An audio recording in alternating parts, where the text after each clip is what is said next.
Appreciate it. Thank you, brother. Thank you. And thank you, Dan. All right, as we've been explaining, the media has proven they will stoop to new lows, as Geraldo was just describing, to destroy and, of course, delegitimize Donald Trump's presidency. And the Stormy Daniels hysteria is the latest example. Here to weigh in on all of this, he is the host of CRTV's Levin TV, the host of Life, Liberty, Levin, the great one, I call him, right here on the Fox News channel, Sunday nights, 10 p.m., the #1 show in his time slot. Thank me. Look, this is too serious.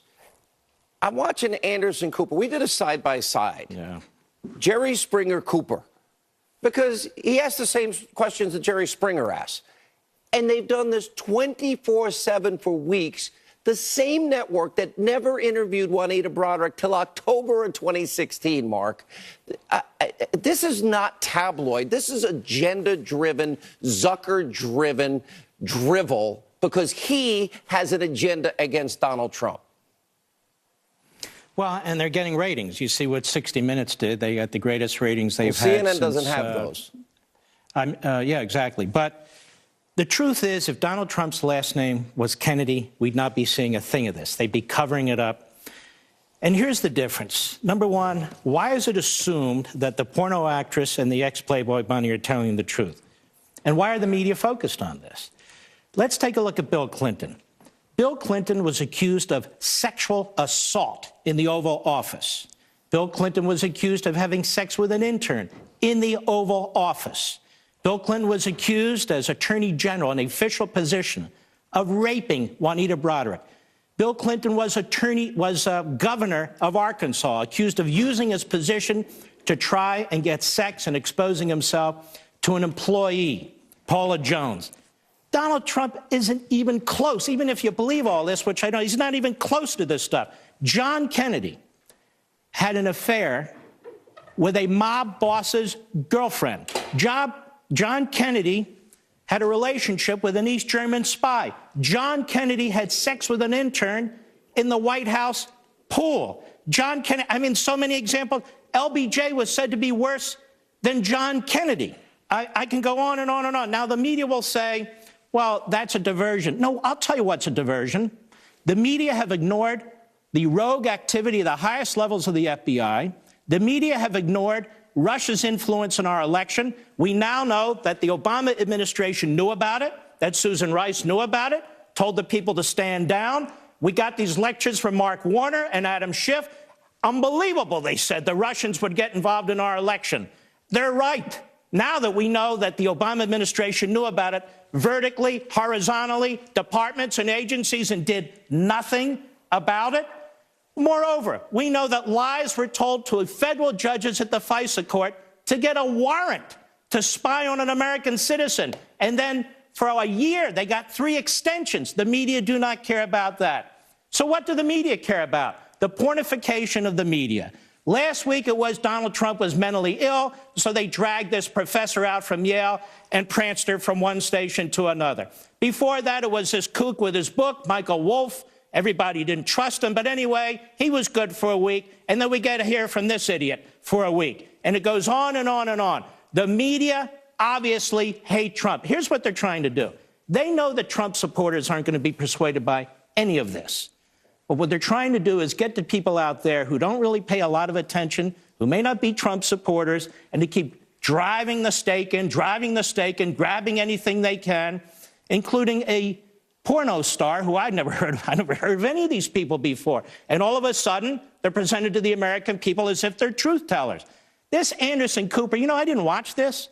You showed this on your show earlier, the questions he was asking. Has he no shame? Is he not embarrassed? The children of this country to listen to a reporter go on and on about the kind of sex, what kind of sex, when you had sex. It's creepy. What is it? It's sick. It's sick. It's sick. Really, and I'm starting to think some of these reporters are enjoying sitting at their computers doing research on Daniels or whatever her name is, Smokey Daniels, whatever her name is. Stormy Daniels and so forth and so on. Smoky, Stormy, you don't know the difference. I don't know. They're starting to get a kick out of it.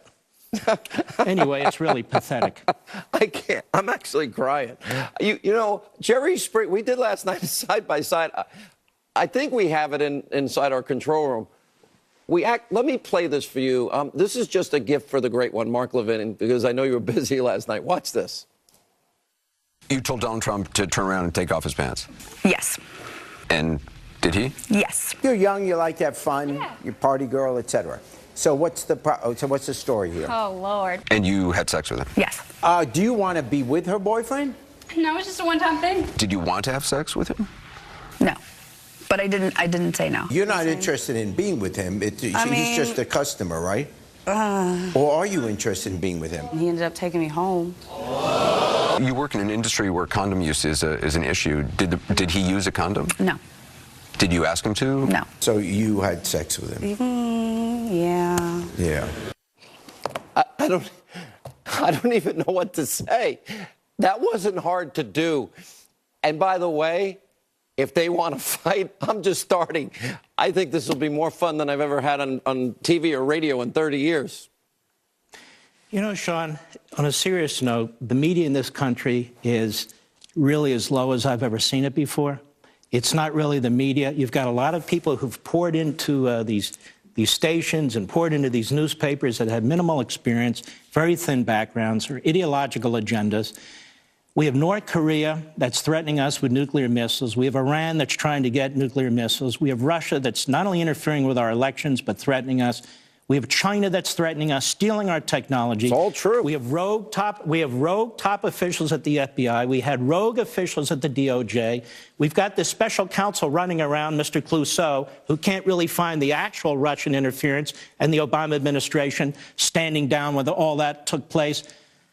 America's in a tough place right now. We're in a tough place right now because the job of the media is to protect the people from the government. What the media are doing, what I call the Praetorian Guard media, they're the mouthpieces and scribes for the ideological left, for the Democrat Party. They are embarrassing themselves. Anderson Cooper will never live down that interview. CNN will never live down that interview. And the more they chase these sort of things, and they're not serious, it's one thing to have differences of opinion on substance, and the more they bring out her slip and fall lawyer to go out there and make the arguments he makes, the more they degrade themselves. Well said, the great one, Mark Levin. Sunday nights, 10 Eastern, Life, Liberty, and Levin. That's why we call him the great one. Thank me. God bless us. When we come back, an exclusive interview. The undersheriff, Orange County, California. He is defying California's lawless sanctuary policies. He joins us next. Also, we sent Tommy Lahren out on the streets to ask residents of the state what they thought of the sheriff's bold move. That's next.